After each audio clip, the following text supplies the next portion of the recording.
Bismillahirrahmanirrahim. Assalamualaikum warahmatullahi wabarakatuh. Alhamdulillah alladzi kataba nasra wa ta'yida li ibadihi al-mukhlisin. Inna lanansuru rusulana walladzina amanu fil hayatid dunya wa yawma yaqumul ashhad. Asyhadu an la ilaha illallah wahdahu la syarika lah wa asyhadu anna Muhammadan abduhu wa rasuluh.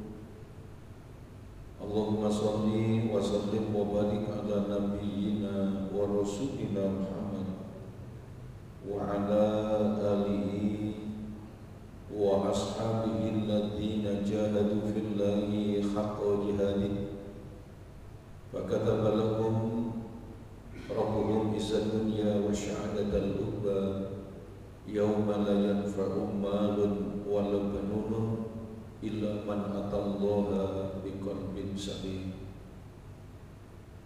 Alhamdulillah, puji syukur marilah kita panjatkan kehadirat Allah Subhanahu wa taala. Pada kesempatan waktu fajar yang berbahagia ini, Allah mudahkan langkah kita bersama-sama, kita bisa hadir, bisa memenuhi jamuan istimewa undangan yang disediakan oleh Allah, bisa melaksanakan sholat subuh secara berjamaah. Mudah-mudahan ibadah kita ini diterima oleh Allah Subhanahu wa taala.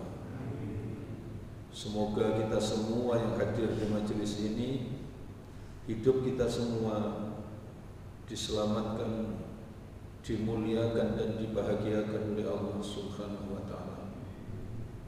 Para jamaah, mengawali kajian kita tentang hijrah, pertolongan Allah dan kemenangan, ada doa singkat yang diajarkan oleh Rasulullah sallallahu alaihi wasallam kepada kita.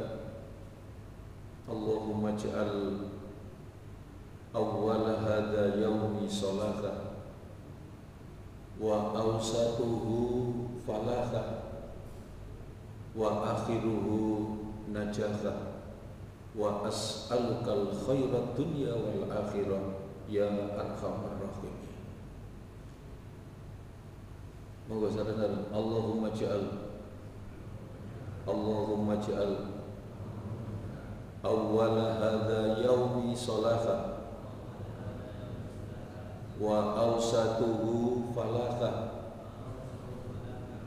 wa akhiruhu najaha wa as'alukal khairat dunya wal akhirah ya arhamar rahimin.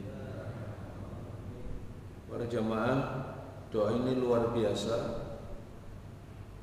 Dengan singkat, Allahumma ja'al awwala hadha yaumi salaha. Kita minta kepada Allah, kita mengawali hari-hari kita. Jadi kalau kurunnya diperpanjang, sejak kita diberikan kesempatan umur oleh Allah, berkembang sampai kemudian akil balik, kita ngerti tentang syariat, ngerti ibadah, ngerti maksiat, ngerti halal, ngerti haram. Kita minta kepada Allah supaya apa? Semua yang kita lakukan tidak ada yang tercecer, tidak ada yang sia-sia. Semua dicatat oleh Allah sebagai amal soleh. Allahumma ja'al awwala hadha yaumi salaha.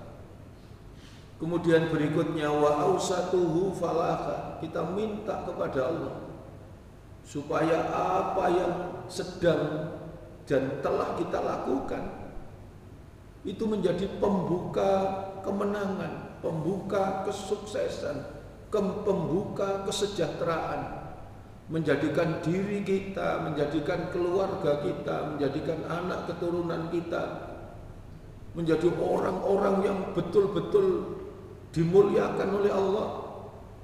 Anak keturunan kita dijadikan oleh Allah pemimpin-pemimpin, pemikir-pemikir kelas dunia dijadikan oleh Allah menjadi konglomerat-konglomerat yang peduli kepada agamanya, peduli kepada bangsa dan negara, menjadi mahkota-mahkota akhlak yang mulia, menjadi teladan orang-orang yang bertakwa. Pintu kemenangan, pintu kesuksesan, pintu kesejahteraan.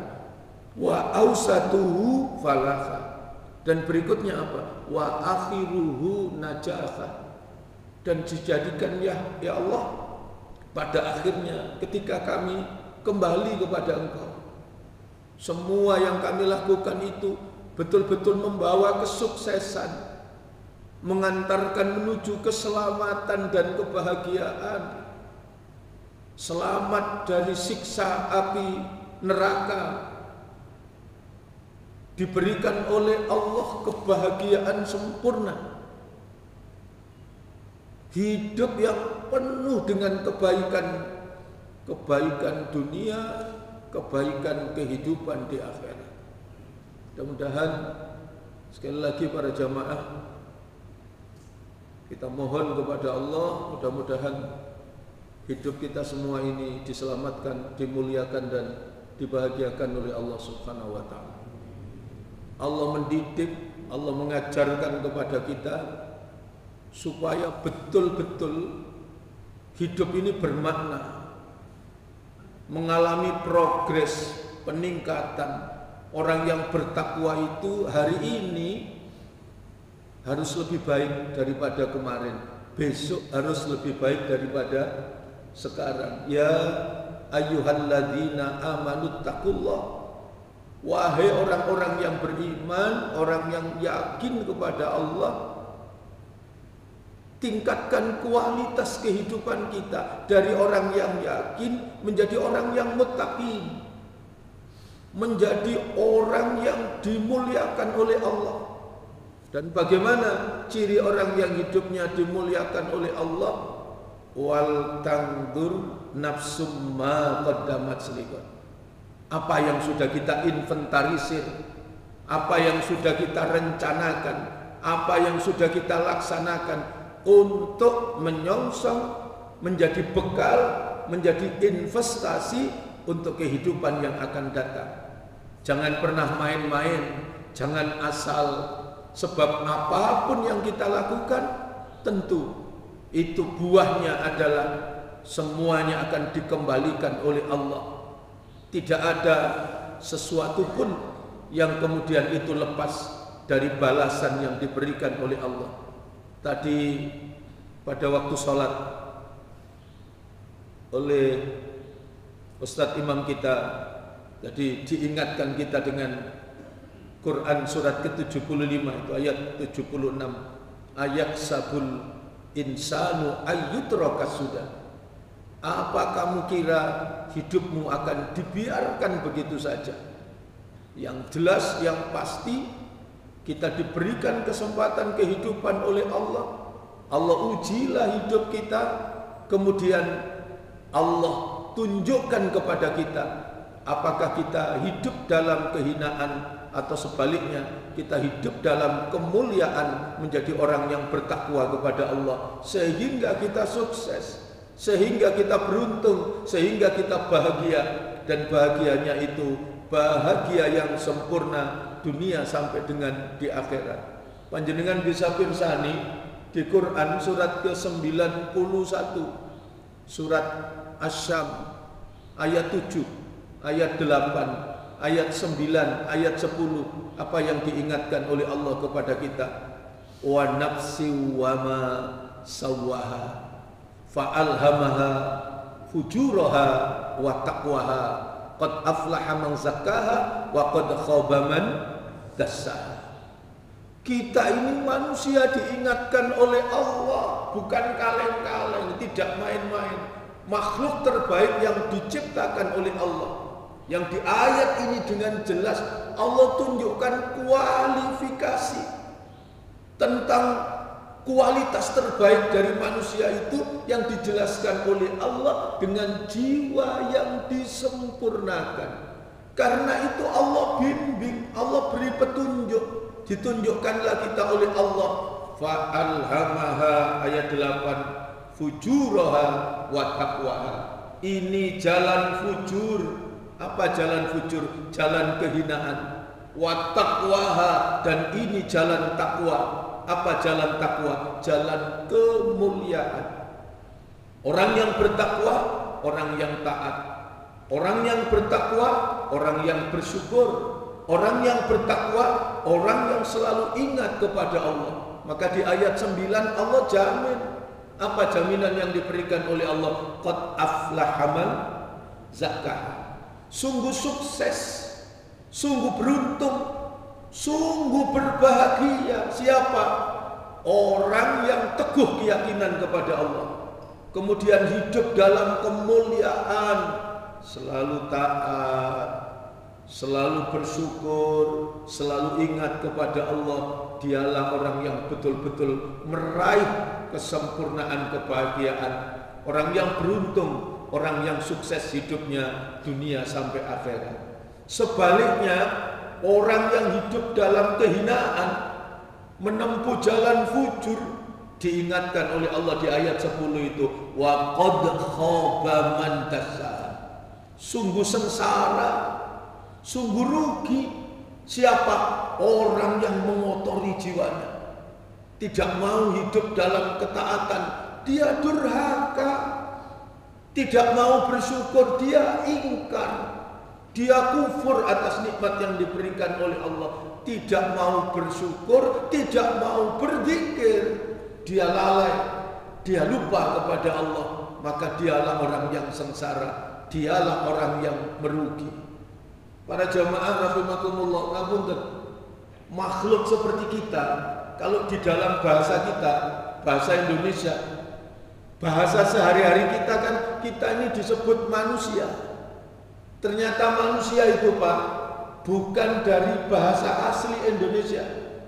Manusia itu berasal dari bahasa India, dari bahasa Sanskerta, dari kata manus. Manus itu tangan. Menurut filosofi orang India, manusia itu dinilai, dihitung,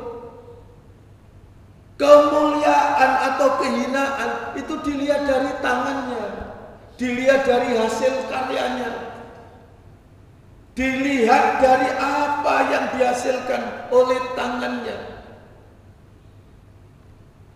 dilihat dari bisa bangun jembatan, bisa bangun gedung, bisa bangun istana.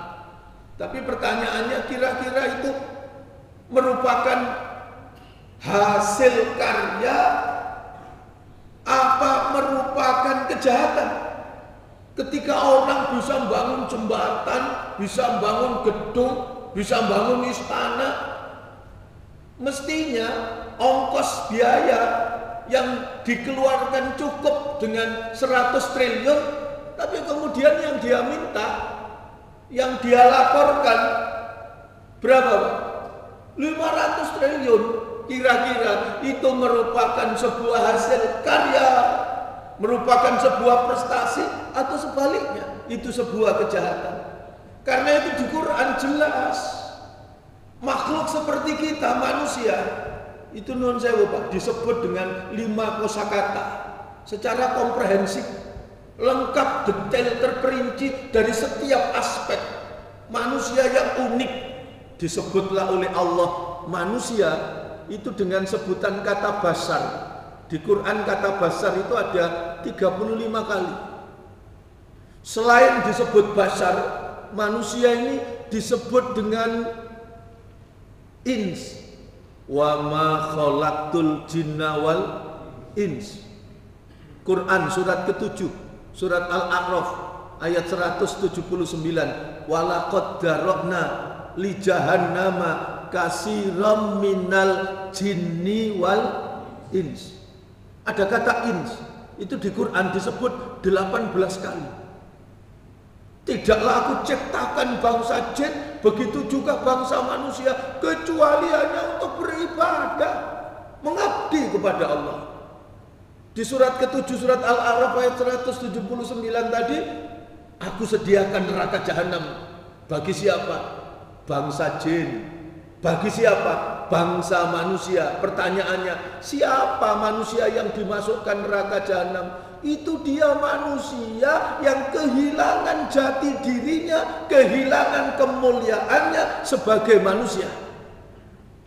Sebab dia punya hati, tapi hatinya tidak punya iman. Dia punya mata, tidak mampu melihat tanda-tanda kekuasaan Allah. Punya telinga, tidak mampu lagi mendengarkan peringatan dari Allah.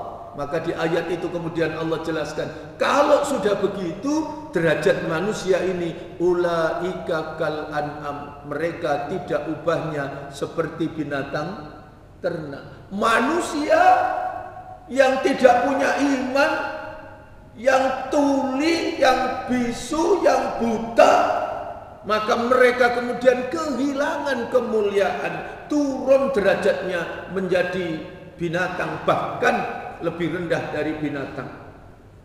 Karena itu ukuran kehidupan kita dilihat dari kualitas iman. Orang itu kalau beriman kepada Allah, maka dia akan memberikan kontribusi kebaikan tanpa batas. Tapi kalau orang itu tidak beriman, maka dia menjadi orang yang rakus, menjadi orang yang serakah, menjadi orang yang egois, menjadi orang yang memperturutkan hawa nafsunya, sehingga kemudian pada gilirannya membawa dan mengantarkan hidup pada kerusakan. Mereka, kalau orang beriman, sampai-sampai tidak akan pernah masuk surga. Siapa? Orang yang tidur dalam keadaan kenyang, sementara tetangganya dalam keadaan kelaparan. La yu'minu ahadukum, tidak tercatat menjadi orang beriman, tidak termasuk orang beriman. Siapa? Hatta yuhibbu li akhihi ma yuhibbu li nafsi. Orang yang tidak mencintai kehidupan, orang yang tidak mencintai tata kehidupan, orang yang tidak mencintai manusia dan kemanusiaan, orang yang tidak mencintai saudaranya, sama seperti mencintai dirinya sendiri. Napa Pak terus wong Jawa iki lek dicubit sakit nggih aja nyubit. Itu orang beriman, manfaat, memberikan kebaikan. Orang kalau tidak beriman, hilang malunya. Yatamatta'una wa ya'kuluna kama ta'kulul an'am. Mereka enak-enak makan, enak-enak tidur, haus kekuasaan, mengumbar syahwatnya. Apa? Tidak ubahnya seperti binatang ternak. Ngapunten, napa cirine binatang ternak yang paling sederhana? Uripe cuma digawe departemen penggayem nih, Pak. Masih dicombor piro yo dipangan ke entek-entek. Ya tamat tauna wa yaquluna kama taqulul an'am. Oleh karena itu Islam mendidik dan mengajarkan kepada kita, manusia itu makhluk mulia dan kemuliaan hidup itu ditentukan dari kualitas ketundukan kita kepada Allah. Maka disebutlah selain basar disebut dengan apa tadi Pak? Ins.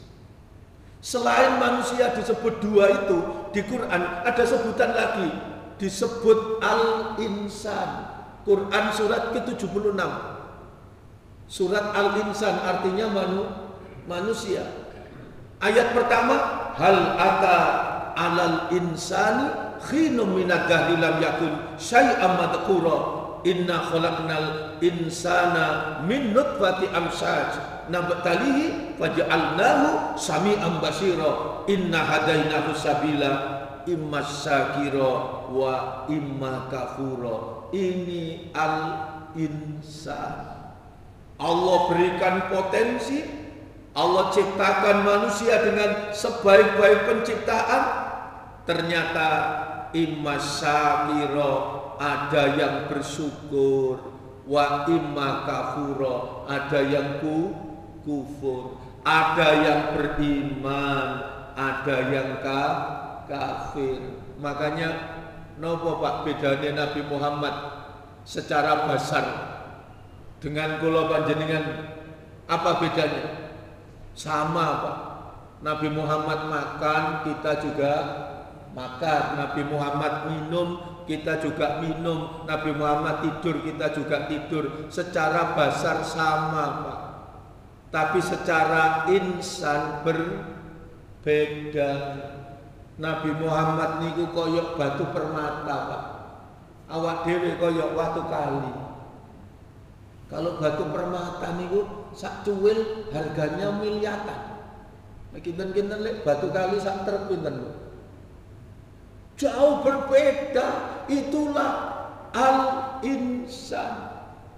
Tingkat rasa syukurnya kepada Allah. Sampai dalam riwayat itu Nabi itu kalau sujud malam itu kakinya sampai bengkak.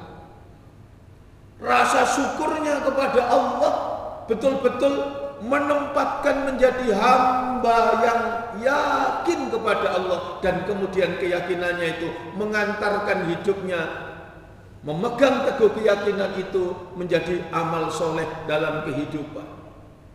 Nah, selain disebut tiga itu Pak, disebut al-insan itu 65 kali di Quran. Selain disebut al-insan, manusia disebut lagi dengan Bani Adam, ada 7 kali. Selain disebut Bani Adam, nah ini nasihat berharga dari Allah. Allah menyebut kita manusia itu dengan sebutan An-Nas. Quran surat ke-114. Itu surat An-Nas. Dan An-Nas ini mokongi kebacut. Sudah disediakan Allah, sudah ditoto, sudah disiapkan macam-macam.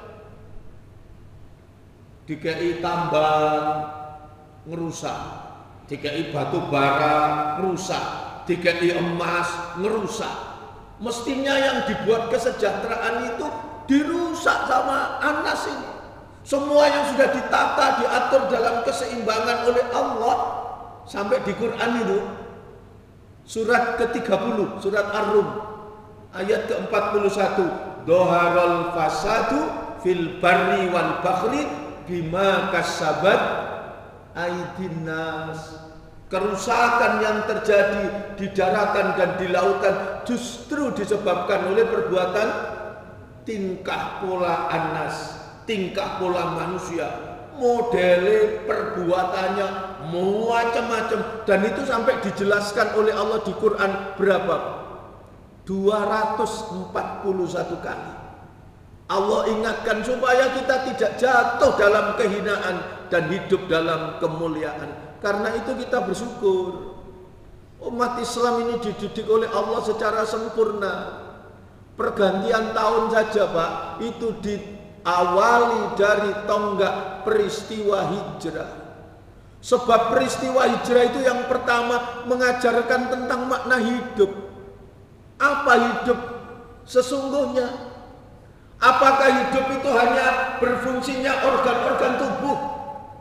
Jantung, paru-paru, sistem peredaran darah, sistem saraf, sistem pencernaan, tulang belulang. Apakah hanya sekedar itu? Kalau hanya sekedar itu, kenapa di Al-Quran dijelaskan ada orang itu yang disebut oleh Allah mati sebelum mati? Ada seorang santriwati datang ke Pak Yainya terus bilang, Pak Yai, mohon izin saya mau pulang karena saya mau menikah. Sudah ada calon. Terus disebutkan Pak calonnya sugih, calonnya ganteng, calonnya ini sudah mapan. Sama Pak Yainya ditanya, calonmu sholat apa enggak nak? Nah itu Pak Yai, kalau sholatnya belum, punya segalanya tapi enggak sholat. Nah Pak Yainya itu terus kalimatnya rodok kereng Pak. Tapi kalau itu rodok kereng, apa yang disampaikan Pak Yainya? Nduk, Lek kon dikawin karo wong lanang sing gak salat, padha karo dikawin batang urip jarene. Ya Allah. Orang yang gak salat itu dianggap mati sebelum mati, Masya Allah. Karena itu luar biasa Allah didik dan ajarkan kepada kita lewat sabda Rasulullah, bainal abdi wal kufri tarkus salat. Yang membedakan ini mukmin atau kafir meninggalkan sholat. Faman tarakaha faqad kafar. Barang siapa yang hidup dan dia meninggalkan sholat, maka dia tercatat, dihitung oleh Allah menjadi kelompok orang-orang yang kafir. Makna hidup. Sehingga di Quran dijelaskan berapa banyak orang yang meninggal berjuang gugur di jalan Allah, tapi di sisi Allah dia tercatat tetap hidup, bahkan mendapat jaminan rezeki dari sisi Allah. Inilah makna hidup, dan itu kita dapatkan dari peristiwa hijrah. Nun sewu, hijrah itu perjalanan dakwah Nabi. Pertama secara sembunyi-sembunyi, yang kedua secara go publik terang-terangan.